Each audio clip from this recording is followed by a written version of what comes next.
And welcome to another edition of Woodsy's Footy Club Tour. And I've got none other than one of my great mates, one bloke that I love working with every weekend, the man, the myth, the legend, Anthony, the Silver Badger Maroon. How you going, buddy? Mate, I'm fantastic. This is quite an honour to get asked in onto your podcast. You're a very busy man these days, and mate, I said, well, is this going to be a G up on the way in? No, mate, no, it's a It's fair not a G dinkum. up. No, this is about you, but first, more importantly, what about the shirt you're wearing at the moment? Can I be seen as well? Yeah, this is filmed. Right. This is filmed. So Yeah. for people online, there'll be little Instagram stories as Yep. well. Mm. What's doing with the shirt? Well, I think I got this last time I was in Honolulu, Yeah. but it's timeless, mate. It's timeless. Mate, you don't have to keep looking outside. The camera, there's cameras Oh, here. right, that- okay, they're all right. around. Yeah. They've got you. Beautiful, yeah. I know you've got a head for radio, but let's just. Yeah. Well, you're off to a good start. That's why I learned from you. So what's going on with the shirt, mate? Like, where's this from? Mate, I'll give you an honest answer. Yeah, mate. Well, we're not I'm here to wearing tell lies. I'm wearing black pants, see, and I've only got black t-shirts. So I'll have a black pants and a black t-shirt. Look like someone in a road crew. So I went and dug this old thing out that I bought in Honolulu in about 2015, and as I said, mate, it's like a Bentley. It's timeless. It's ageless. I've got two things for you about the shirt. Hmm. One, the buttons probably are done up a little bit too high. I thought I had, mate. Yeah, that's what I thought. I'd I like- might have had it too done up. One extra button done Yeah, low. Yep. Look at yeah. that pigeon chest. Yeah. And then, no, actually, that's a bit of muscle. That's good bulge. Have a look at you. Yeah, well, No Veet lately? mate, I was going with the Veet yesterday, and somebody knocked on the door halfway through it. That was a true Ah. story. Wasn't I Miss had to Portugal, was wipe it? off. No, What door was she knocking on? She's out getting her hair done. She's always out getting her hair done. And I was going to say, the shirt, it's too loose, mate. Come on. Yeah, it is, isn't it? But you know what, mate? I've trimmed right down, and I've had this shoulder injury. So, if we're being honest, Yes. I'm going to get this shoulder sorted. The people know. Like, the listeners listen to you every weekend, and your complaints about your shoulder injury, how you can't, you get those Oh, tuck shop arms. yeah. Mate, how's it coming? How's it coming along? Mate, well, no thanks to you. You know, I asked for your help and you ridiculed me. You and your mates at the West Tigers. The physio, he wasn't happy, was he? No, he just made fun of me. Oh, mate, hey, you know. we'll leave that at that, mate. Let's talk just about you. Yeah. You grew up in Redfern? I did. What was it like going back up in Redfern in the early 1910s?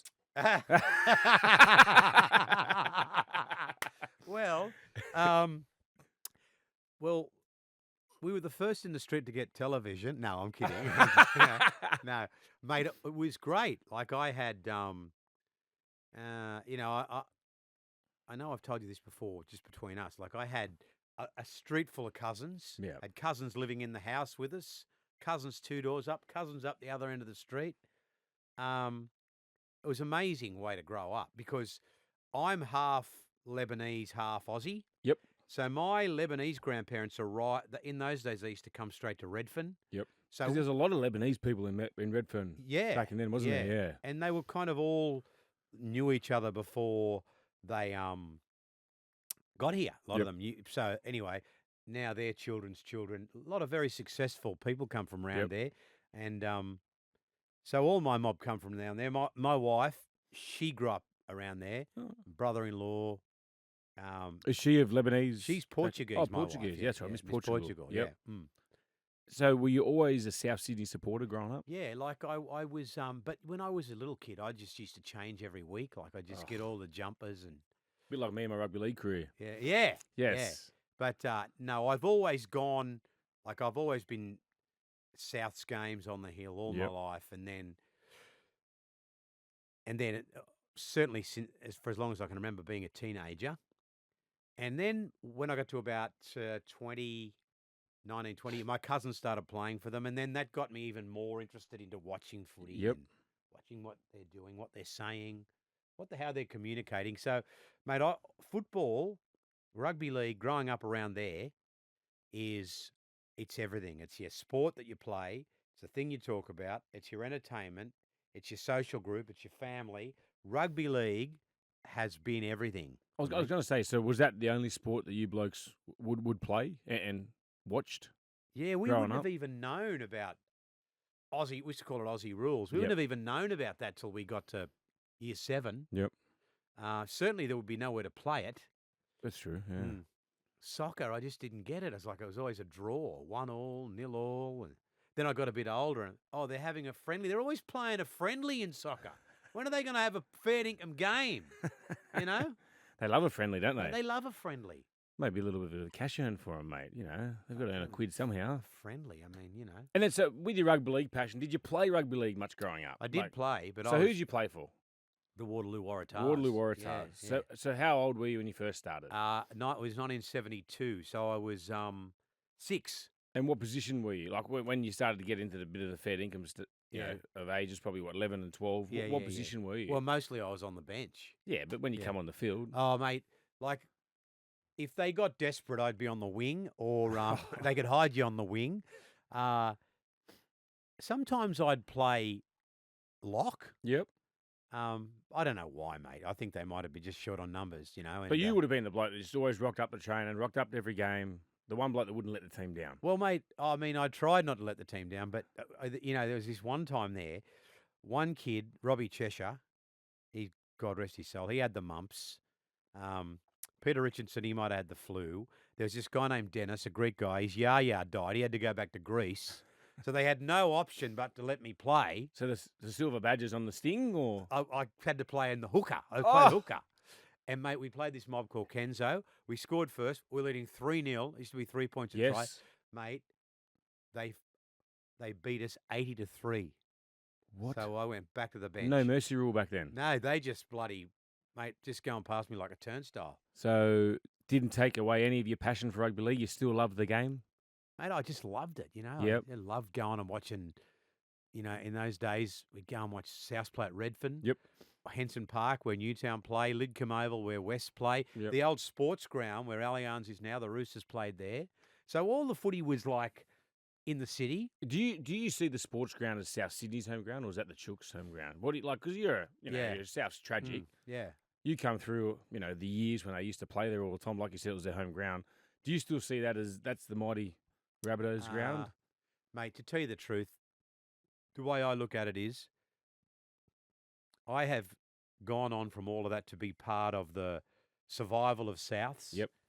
Part of the survival of Souths was going to Homebush, getting the financial rewards of that. Yep.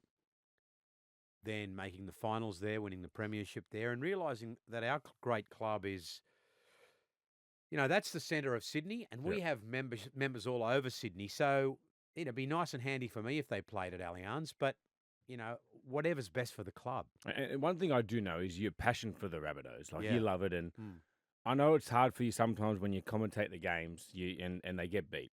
I can tell the frustration on you. You still got to be a mutual caller. Yeah.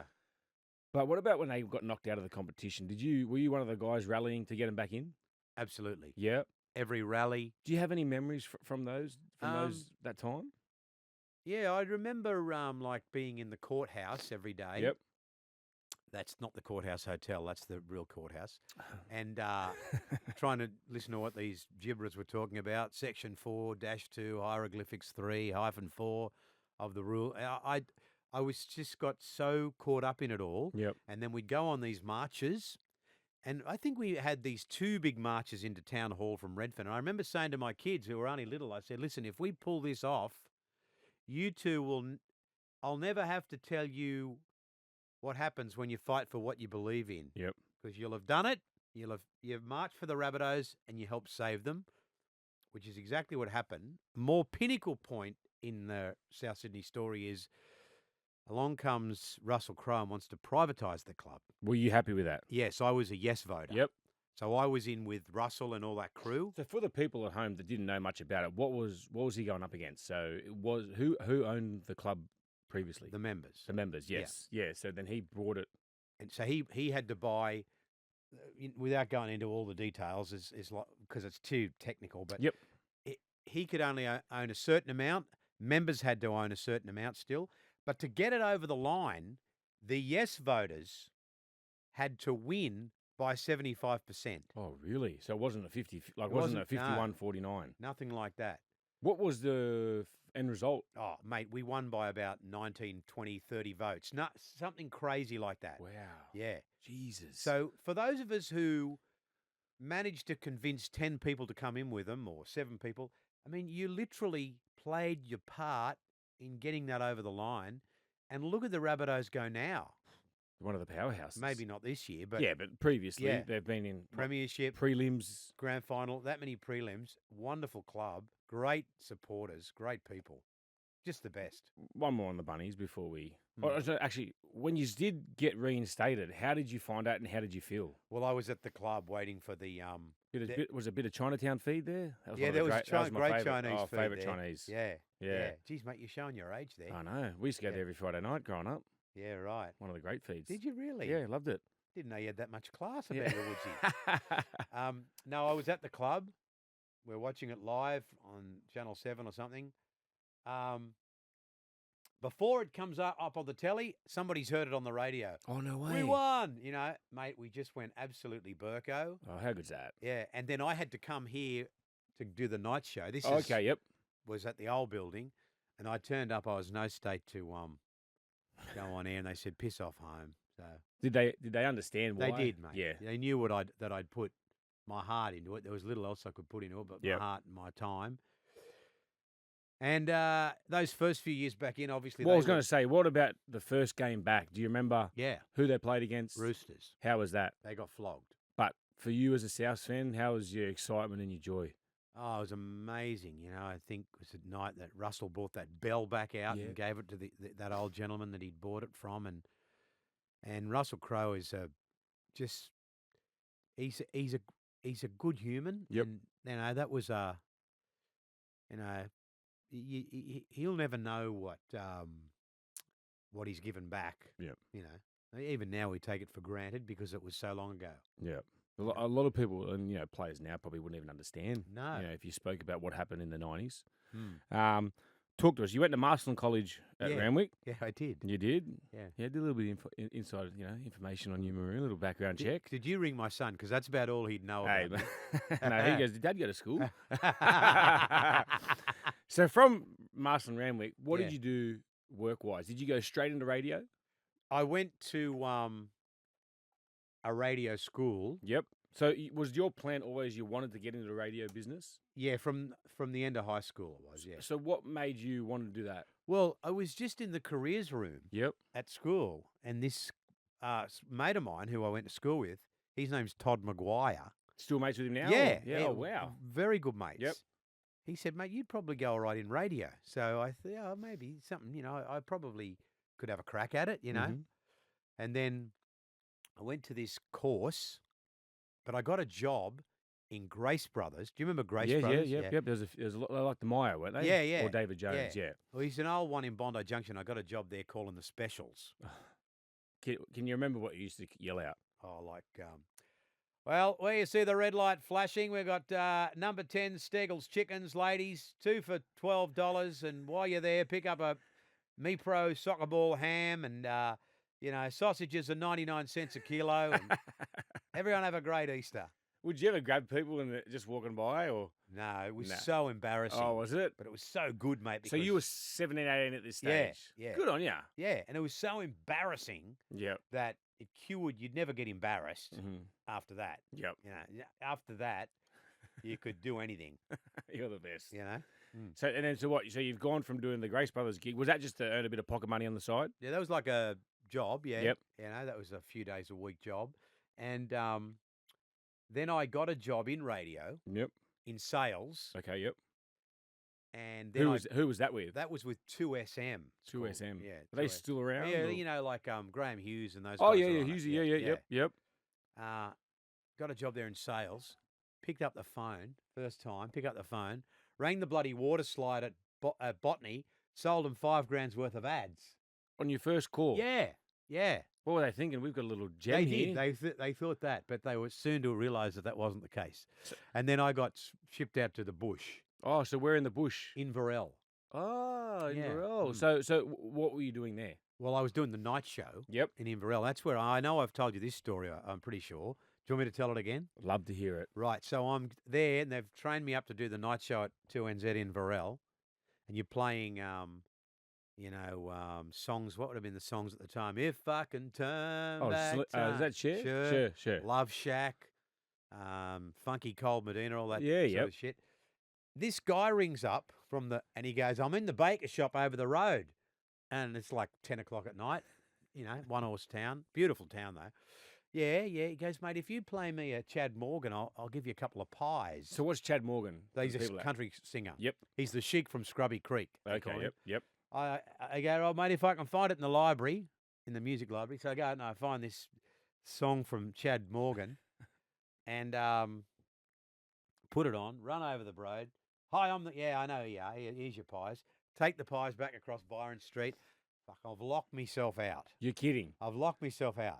So of the radio station. You've got the song playing. You've just grabbed a couple of pies because he manned up on his deal. Yeah. Now you can't get back in the building. That's right. And, mate, the song's ending, and then I can hear it. The song's then I hear like an alarm, like a boo, Next minute, the wallopers are there, the coppers are there. The boss is there. He says, oh, mate, told you to get a couple of pies, didn't he? I said, yeah. He goes, right, it's not a good start. Not a good start, is it? No, it's not a good start. All right, well, anyway. So we got through that. 3 days later, you're also playing these old quarter-inch tapes. Yep. This Bible show. So this Bible show, I've realised it goes for half an hour. So I put the Bible show on. So I go and have a few beers while the Bible show's on. So I go out the back door of the radio station down to the nearest pub, which is the Tattersalls, you people who know Inverell. Yep. I only ordered a midi. I turn around and the boss is behind me. You're kidding. He's been playing squash or riding his treadly or whatever. He goes, mate, if you fuck up again, you're going home, right? And my father says, if you fuck up again, you're coming back here to work in the shop with me. He fixes cars. Oh, so he's a mechanic. Yeah. Now, I love cars. Yes. I don't want to be fixing cars. So then I got my act together.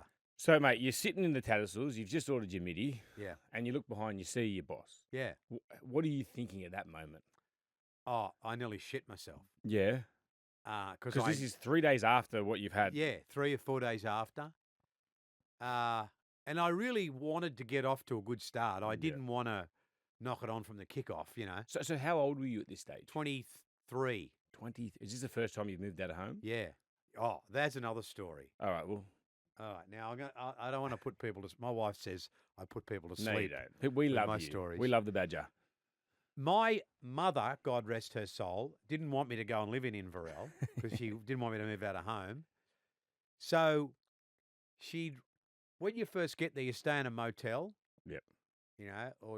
So I'm going between the motel and the radio station. So she's ringing the motel, she's ringing the radio. Are you okay? You're missing home. Have you got everything? Yeah. So I'm going from the motel to the radio station. I said, I got a day off.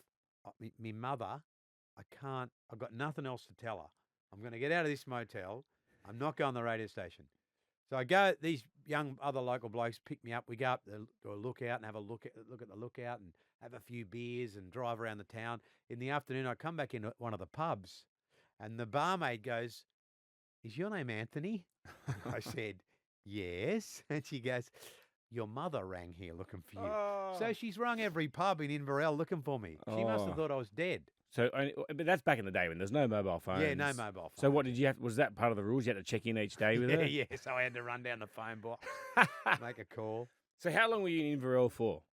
1 year. 1 year. Yeah. And then, so what made you move on from there? Well, it's like you want to move up through the grades. Yep.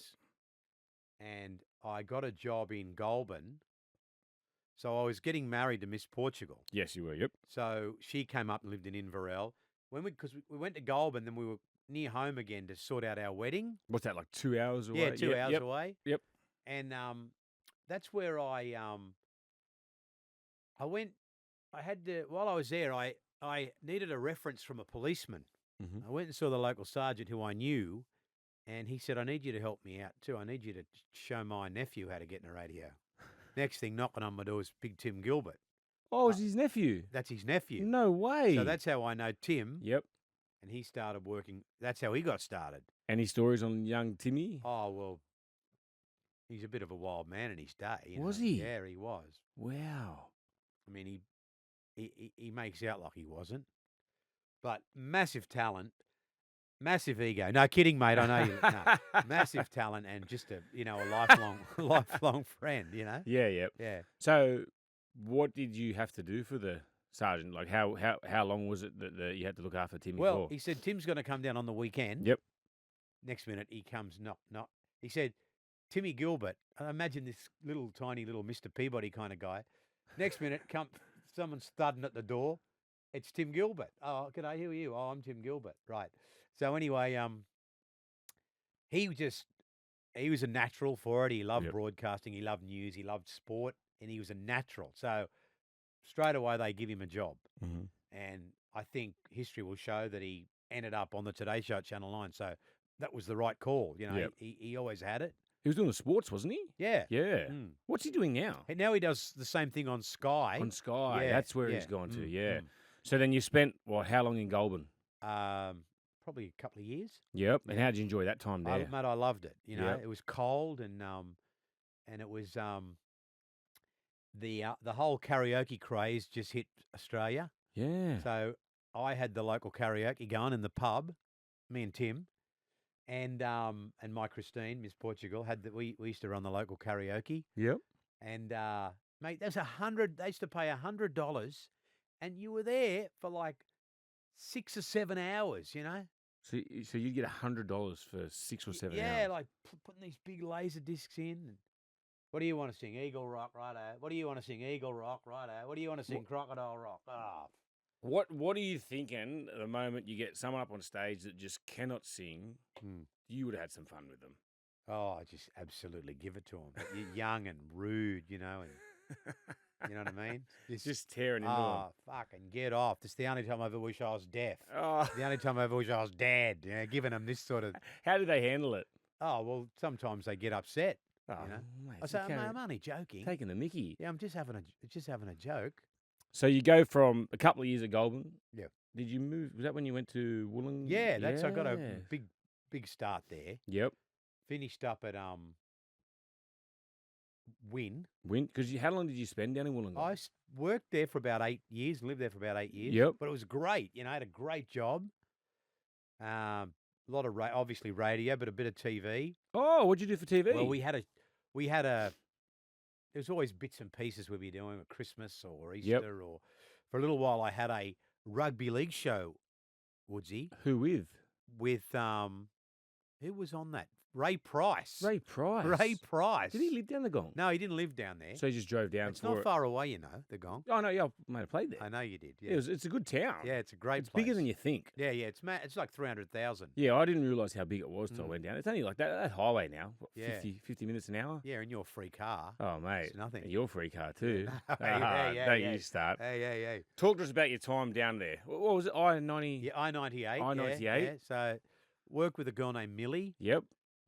What's Millie doing now? Millie's at Geelong. At Geelong? Yeah. So down in Melbourne? Yeah, she's down in Sorry, not Melbourne. down there, yeah. So what happened is they put us together, put on the breakfast show. Oh, so you did the breakfast show Yeah, down there? yeah. Monday to Friday? Yep. And anyway, I'll tell you, this is a true story. I've probably told you. Tell me if I'm putting you to sleep. I'm wide awake, brother. I'm wide awake. They put us up against this bloke who's been number one for 20 years or so. He's a great fella, a great broadcaster. His name's Steve Parsons. Anyway, we beat him. Yep. We beat him. We think we've taken over the radio world, right? Yep. We go into our boss. We're number one now. We need more money. So he says, "Oh, you fucking think you're king of the heap now? You know, you're not getting any more money. You've only done it once." So she goes, "Righto, Millie, righto." True story. Goes down. This is before mobile phones. Yep. Down to Borelli Street, Wollongong. Rings up the radio station. Says she's from the local paper, the Illawarra Mercury, just to get the news on why Maroon and Millie have signed with the other mob. Completely makes it up. He calls us back up into the office. We both get like 20 grand pay rises, which is in 1995. A lot of money. Yeah. That'd be like, what, equivalent to 100 grand nearly now? I don't know, but it was like, made a shitload. And, wait for it, a company car each. You're kidding. On a Ford Laser.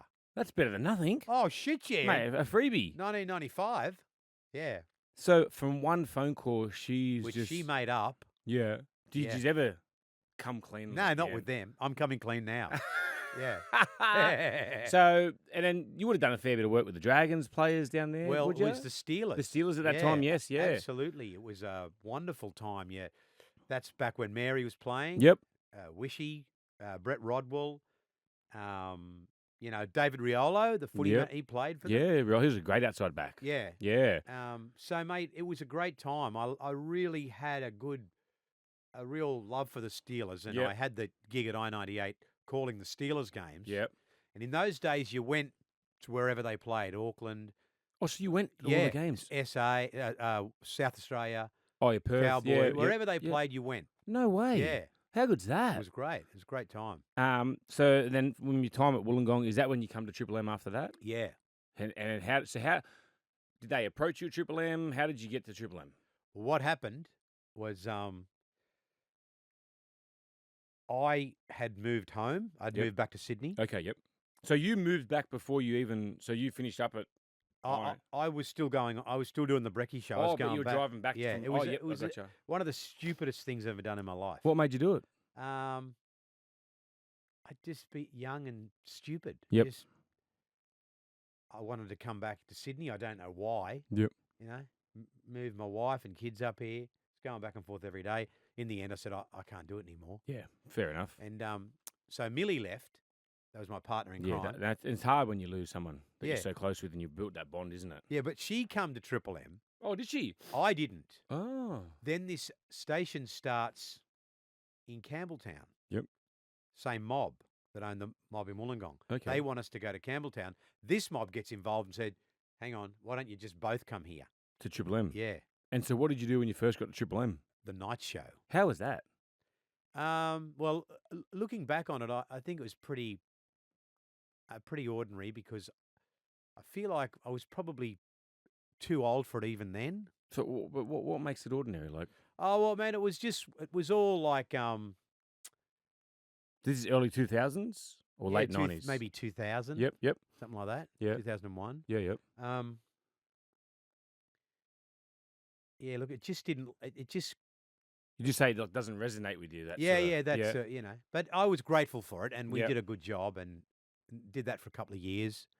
So, but just looking back on it now, like I would have already been 35 Okay, yep. or something, 34, Mm-hmm. and I'd already had 2 kids, bought a house, done all that sort of shit. Yep. And that was probably a bit young for me, but we pulled it off, and then she went to Triple M Adelaide or Triple M Melbourne or somewhere. Okay. Yeah. And I just come on a day show. Yep. Yeah. Who did you do at the day show? It was just by that was just yourself? me. So that's where you're just a jock and... Yeah. How'd you enjoy that? I liked it. I Yep. liked it for a long time, yeah. Because you've had breakfast radio, Yeah. then you've done a night shift, and then you become a jock. What was that like? Like, what Mate, was the difference? It was a real it was a real challenge, Jocks are they're really under the microscope. Yep. They really are. The jocks we have here are incredibly talented. They're so good. Yeah. And I'm talking Sydney, and Brendo and Lockie. When I listen to them, I think how good they are. Mm-hmm. And they're under a lot of, you're under a lot of scrutiny, Oh, you what? because the bosses used to be jocks or, Yep. and they're music people. So, honestly, mate, I wouldn't want to do it again. Mm-hmm. But I did my time with it, and I felt like I achieved something. Oh, you did. Look where you are now. And speaking of where you are now, you become a Triple M Rugby League commentator. Yeah. Did you ever think you were going to be a commentator?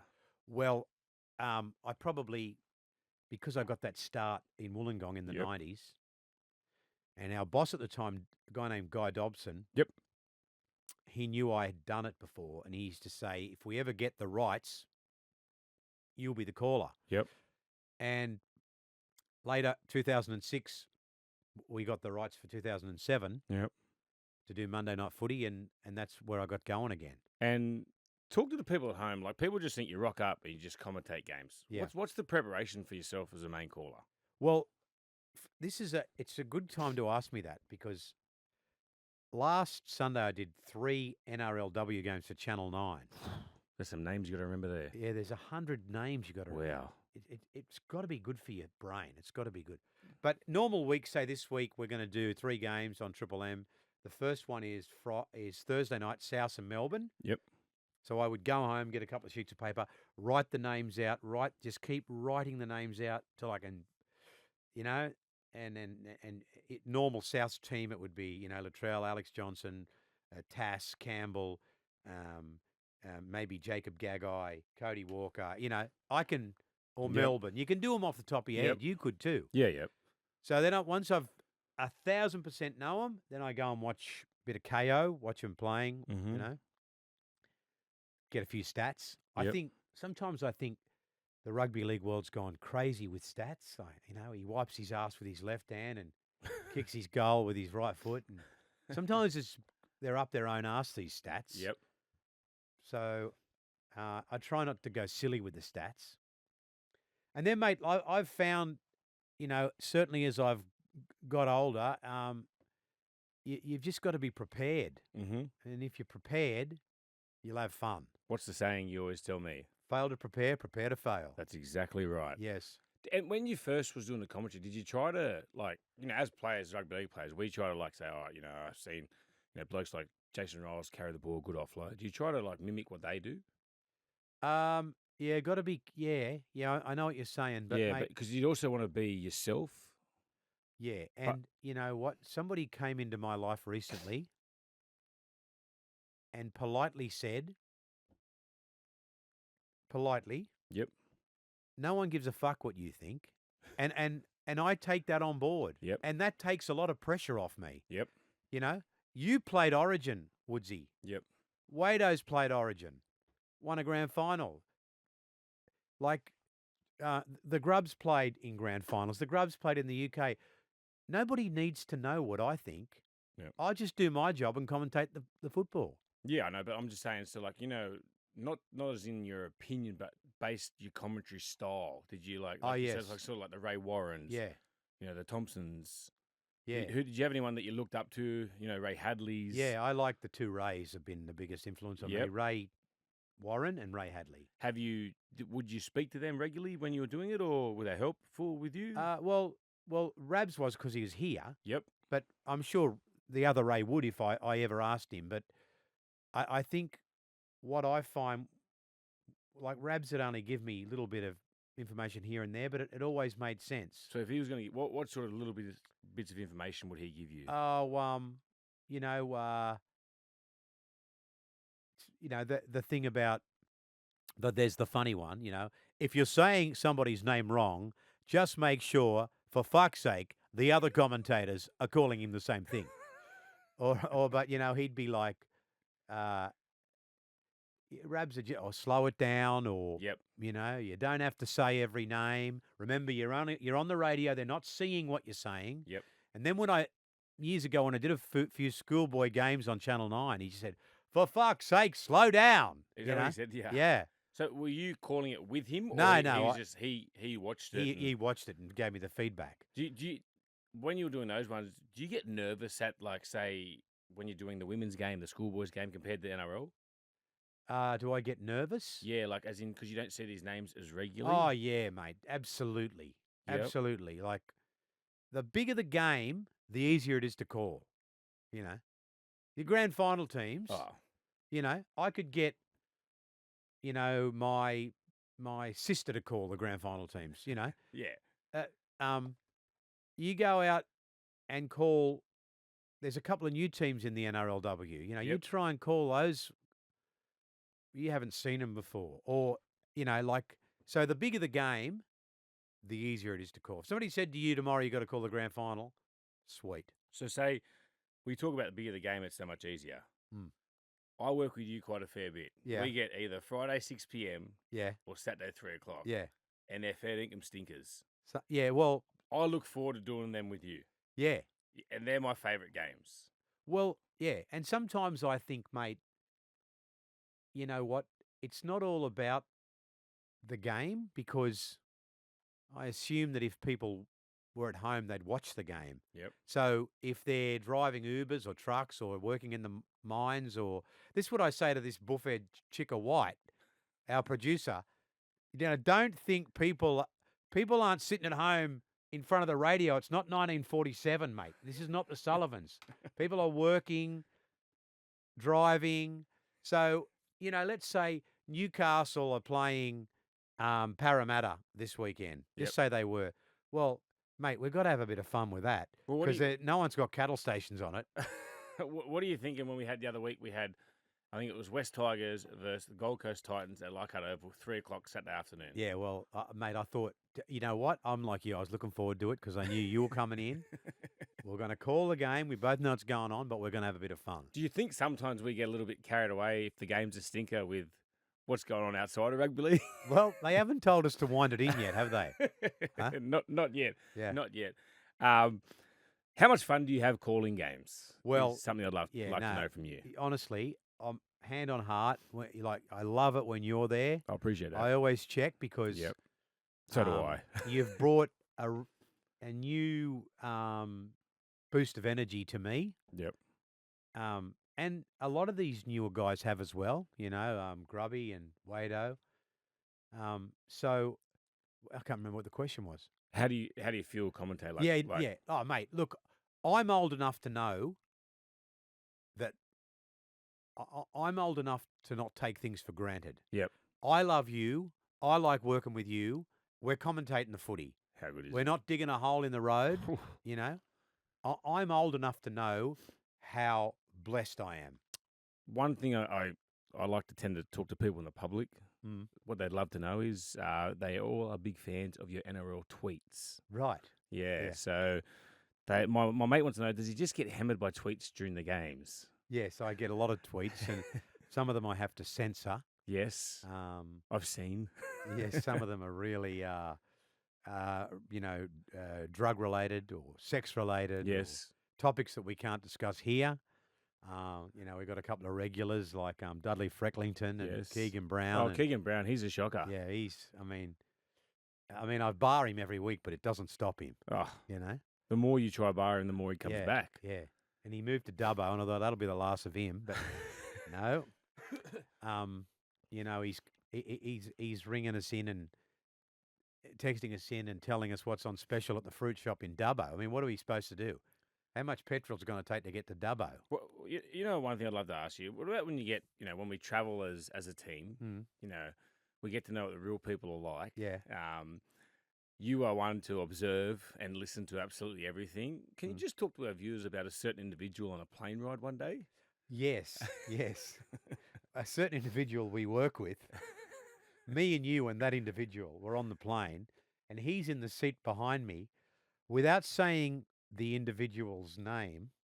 Firstly, he could not believe that this lady didn't know who he was. And then he said, us three are going down to, he didn't know I could hear him. Us three are going down to Melbourne to do the footy. We all work together on the radio, but I'm the main one. I'm the star. That's what he said. And then when we got there, remember he said to us, listen, we're going to go and have one beer and we're going to watch the game. And then we're going to... So this is after we commentated? Yeah, we commentated a game. Yes. It was a semi-final in Melbourne. So then there's another game on. It's Cronulla and Cowboys. It was. Yeah, it was that one. He goes, boys, we're going to go and have one beer. No, a couple of beers. I don't even drink, but we're going to have a couple of beers and we'll have our dinner, which I don't even think we did. Well, we're going to watch this Cowboys game. Let's get an early night because we've got to get back on the plane tomorrow morning. Righto. So we get there. We watch Cronulla play the Cowboys. Then an AFL game comes. He goes, we'll watch this AFL game too. Righto. Okay. I don't give, Then this band starts playing, How to Save a Life, and I know. You know that song, The Fray? How to Save a Life. He starts singing along to it, and then he goes, oh, yeah, the big dog's in town, gets up, takes the jacket off, starts dancing. I said, mate, we got to go home. We got to be on the plane at like 6:30. Yeah, I think we had 6 o'clock pickup. Right. He goes, oh, no. I'll be right. You go on home. Anyway, next morning. I mean, I am the most boring person in the world. I know that. I go home, jammies on, and I'm up. I probably got up, went to the gym, had a shower, gone getting the bloody. He's nowhere to be sighted. That's where we had the infamous breakfast date. Yeah, and so this bloke, Aaron Wood, says, I said, let's go over there and get a sausage and egg McMuffin or something. What do you call those things I've been eating lately? A croissant. Croissant. He goes, no, let's have the bloody $80 a head breakfast at the Novotel.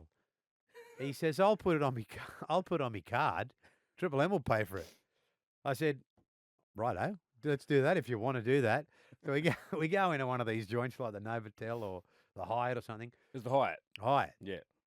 There's a bloke there making omelettes, beautiful breakfast sausages, poached eggs, bacon, Eggs Benedict. eggs, whatever you want. You can have whatever you want. Anyway, I go and sort myself out with a big plate. I got the toast and fruit. He comes back, Aaron Woods, with this king-size bowl of Cocoa Pops. I said, you just spent $80 on a bowl of Cocoa Pops. I never get them at home. My missus doesn't buy it. Mate, I said, fair dinkum. You can take the boy out of Leichhardt. I can't take the Leichhardt out of the boy. So then after breakfast, we get in the car, and who are we waiting for? Old mate, he's not there. Then he calls. Yeah, I'm trying to disguise my voice so you don't know who it is. Yeah, look, I need to stay down here, and I've got to do a bit of business down here. So I'll get the next flight. Righto. He's got to do a bit of business. We didn't hear from him for 3 on days. Yeah. 6 o'clock Sunday morning. Oh, do you have any other trips like that, Maroon? That was one trip I was lucky to be involved in. Oh, I'll tell you. Yeah, look. One time I had to go to Auckland, right? Yep. And this is going back 110 years. I put my stuff in the room, Main Street of Ponsonby or something in Auckland. Yep. Herne Bay or I don't know anyway. A main street of the motel. I put all my stuff in the room. A camera. I just bought a duty-free camera because in those days, this is going back to the 90s again. Yeah, they're nice cameras, yeah. Steelers are playing Auckland Warriors. Yep. Steelers won that day too, by the way. Trent Barrett had a blinder. Anyway, I put all my stuff in this motel room. Now, by this time, we do have mobile phones. The lady in the motel rings me and says something, and I blow up at her. Hey, how dare you, blah, blah. She says, right, all your fucking stuff is going back out on the street. So I go back. I said, no, don't do it. No. Finish calling the game. Drive back up the main street of Ponsonby. Me camera. There's just the camera case now, not the camera. The camera case, the bags, they're all open.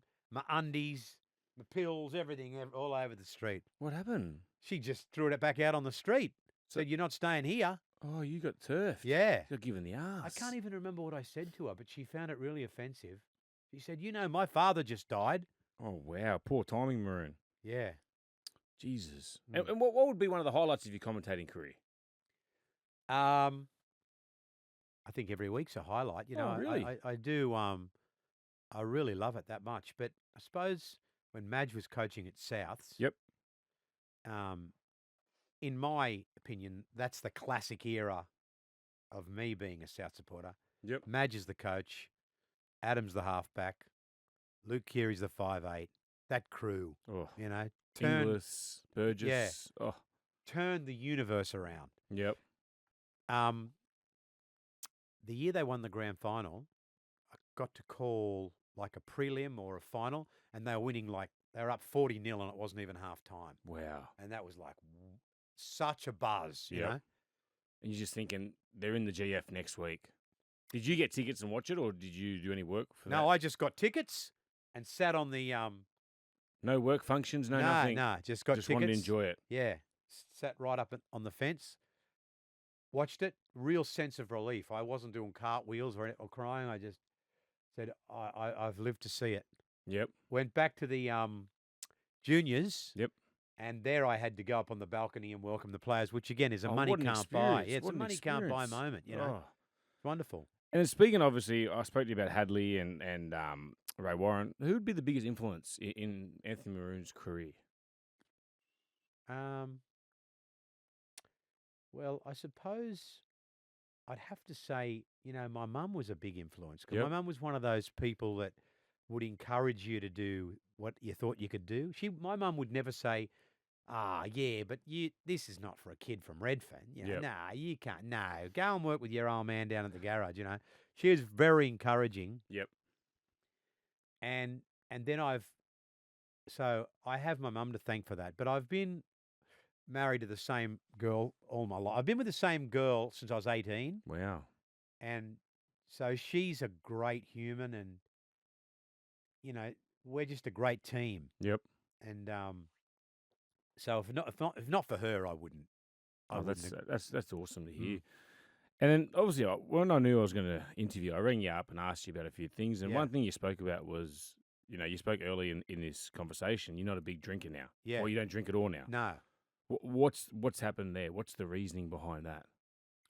Well, I just think, some of us just shouldn't drink, mate. Yep. Some of us just shouldn't have. I think alcohol. Some of us are just better without it in our lives. Yep. And certainly the life, the life I live is, everything is, how many times a week are you in a club, a sports lunch, get asked to a function, get asked to go to a lunch, and we live in Australia, and everything revolves around drinking. And I just found, by the end of 2013, I said, you know what, I just drink too much. Yep. Everything's a drink. Everything where you go is a drink. And so 2014, without giving you all the gory details, I said, I'm going to knock it on the head. Yep. So I went through the whole of 2014 without having a drink. How'd you feel? I felt great. Yep. Felt fantastic. And then, so come round to 2015, so I'm going to have another crack at it, Yep. And then in 2015, 2016, I just tried it again, but it just wasn't working, Yeah. It's just like, it's always, you go and watch South play. You're in the Chairman's Club.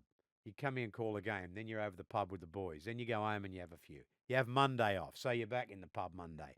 So Tuesday night, you're back on it. Wednesday, you got something on at work, so you're back on it. So by the end of 2016, I was absolutely minced from it. I Yep. just had enough. And so I just knocked it on the head again. And since 2016, I've had one session on the drink, and that was about 7 years ago. Really? Yeah. What made you have that one session? Well, again, I thought I was, I don't want to say cured, but, I just thought I'll just go back to how it used to be when I was young. But, and what set me off? What? I was at Leichhardt Oval, right? And which I think Leichhardt Oval is genuinely one of the great shitholes, right? What? Yeah, it's like cold. Are you kidding? No, I'm serious. And you used to love going to Redfern Oval to watch games. Redfern Oval, you can't compare the two. Yes, right? you can. Leichhardt Oval. I'll tell you, I like how shits on Redfern Oval. Oh, that's where you're wrong. No, I'm not, mate. Mate, I'll fucking storm out of here. Oh, I've done mate, it before. Hey, not to me, yeah. No. No, anyway, I'm at Lidcombe Oval. What do you call it? Leichhardt Oval. And anyway, I'm coming out. I haven't had a beer for 10 months, maybe. Yep. I'm coming out, and I see this bloke you and I know. Yes. His nickname is Bubba. Oh, yeah. He says, I've got a, I won't give you his real name, but he's one of the most lovable. He's mates with Robbie. Absolute champion. Yeah. Big Charles. Yeah. He goes, I've got a corporate box. You want to come? And I said, no, because if I do, I'll drink. Yep. He goes, righto. So he goes. I pass another bloke. Mate, we got all these tickets to a corporate. You want it? No. I said, no, bugger it. I'm staying off the drink. Get in my car, drive home. Went to the Maddow Hotel and sat there by myself. But I could have been in a corporate box with Bubba. Yep. And, mate, that was the last day. After that, I haven't had a drink since. Do you feel that you're a better person not Yes. drinking? Yeah? Yes. Yeah. Would you be like, I don't know what you were like before it, but were you like always angry, or what made you?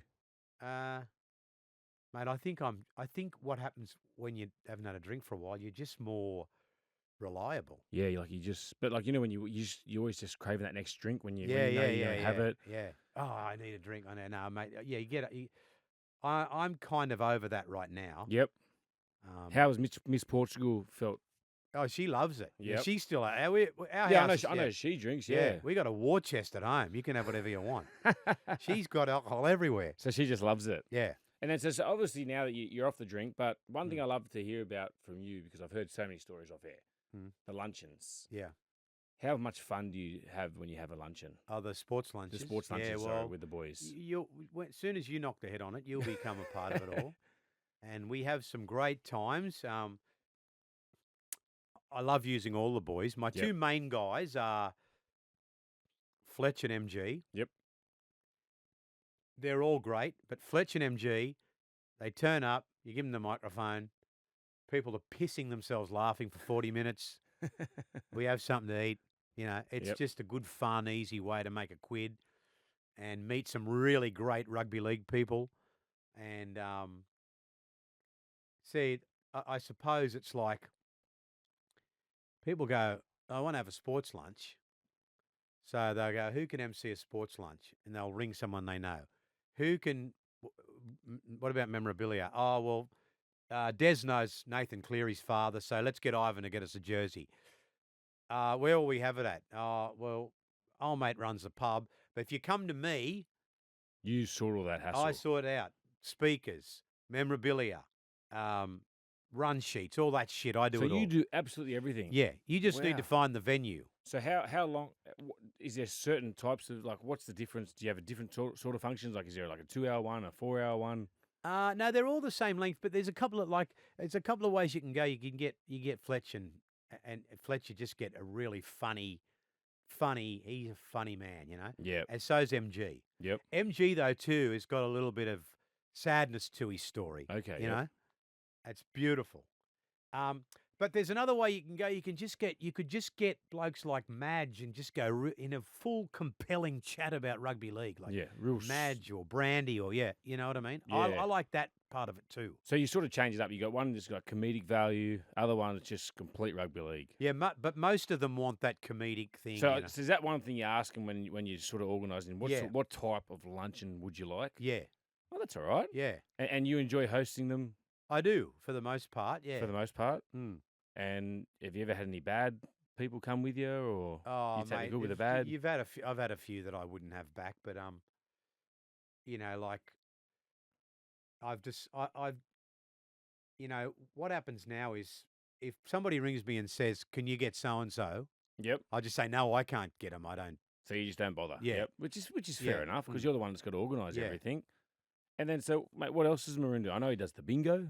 No, trivia. Trivia, sorry, trivia. Not the trivia. yeah. How's the trivia? Yeah, that's a great night. I just do that nowadays I just love it. Yep. You know, the trivia night. So that's but see, the other thing is too, Woodsy, like for like 4 months of the year I'm not here. Yep. You know, so So that's like off season. So we're saying Yeah. basically November till early Feb. yeah. Yep. So I might have some time off and go to the Goldie or something, but like when I'm not here, I'm not making any money. But I'm good with money. You Yep. know, I've been good with my money. I'm not crying poor or anything, but Yep. two things come to mind. Like you know, the clubs are good for me because they're regular income, and B, they're routine. And Yes. one thing I know about myself is I need routine. Well, I know I've done a couple with you with the clubs. Yeah. And you're basically like you're a person that works at the club every day. Yeah, I love the clubs. Everyone Mm. knows you in the clubs, Mm. wherever you walk. You know, I think we do one at Mounties Yeah. and Bankstown. Yeah, that's RSL. my club. Yeah, I'm an ambassador there. Yeah, those ones there. Mm. So they're great fun. I even Yeah. see you on the bloody where I live. You and Emma Lawrence pop up always on the buses. Yeah. Got to see your melon staring at me when I'm sitting at the red light. I've never seen those buses. Everybody Really? tells me, yeah. Yeah, I'm sitting at the red light. I think it was on Forest Road in Penshurst there. Mm. And then the Silver Badger just boom straight across. He's just looking at me. I can't get away from you. Yeah, I have to. Maybe I'll show my grandkids. I told my grandkids the other day, they heard me on the radio. I said, "Did you hear me on the radio?" They don't give a shit, you know? I couldn't give a shit. And you know, one more thing I like to ask you about, because it's something that I looked forward to every Monday, was doing a Footy Talk podcast with you. Do you enjoy doing those sort of things? Yeah, I do. Yeah. I do. I mean, I've had a new lease of life with particularly you and Grubby and Wade. Yep. A really good way of explaining the game you have, and genuine enthusiasm for the job, Yep. which I think when I see it, it points it out to me that it hasn't been there with all of us for the last 5 years. Oh, okay. You know what I That's mean? nice to Like hear, when yeah. somebody turns up with a genuine enthusiasm for it, fresh out of playing NRL, and in your case, still playing. Yep. I mean, it makes my job easier, and it just has given me a new punch. You Well, know. I know for me, when I see you, I get really excited, and then I'm just thinking, all right, as we always have our little prep talk before you go on air, I'm coming off the back fence today at you, and people think we must hate each other, but I bloody love you, mate. Yeah, no, I love you too, Oh, mate. Yeah. Mate, Yeah. it's my favourite 40 minutes when we do the podcast, or 50, and it's my favourite 2 or 3 hours we get to spend when we commentate games. There's nothing better. And yeah, mate. And before we go on air, there's a text thing. Oh, mate, mate, if only people could read what we text yeah. each other. Have a crack today, you so-and-so, or you'll be over working at the other joint where they've only got 6 listeners. Or you might be finding your 6th club. Yeah. And lastly, before we go, the fans want to know. Yeah. Are the nipples real or fake? The fans. The fans. They want to know, are the nipples real or fake? No, they are real. But I could dead set hang 2 wet towels off them. They reckon they get reception from Europe to watch the game. Maroon, mate, it's been a pleasure today. Thank you so much for coming on Woodsy's Footy Club Tour. You know what? I say to you all the time, but I really believe it. You are going to, when you give up the footy, you are going to be fucking huge. Stop it, mate. No, I'm telling you, mate. You're telling doing a great job. I just love working with you, and I love coming in here. It's the best job in the world. You know, we'll always be mates. We will. And hopefully we'll be working together for a long time. Yeah, well, so they probably think I'm starting to get a bit too old. I'm keeping you young, mate. I'll have to go over the road. Don't worry. I'll just say I'll bring my dad to a thing, which is you. All good. Yeah, no, I'll be like me mate Robbie Duckworth and just start going, now I'll start going backwards, 58, 57, 56. Yeah, what's that? Benjamin Button. Yeah, Benjamin You're Button. the Benjamin Button of the radio. Yeah, that'll do me, Maroon, yes. thank you so much for joining me today, brother. I appreciate it. Who gets the invoice? You get it. All yours in your big book.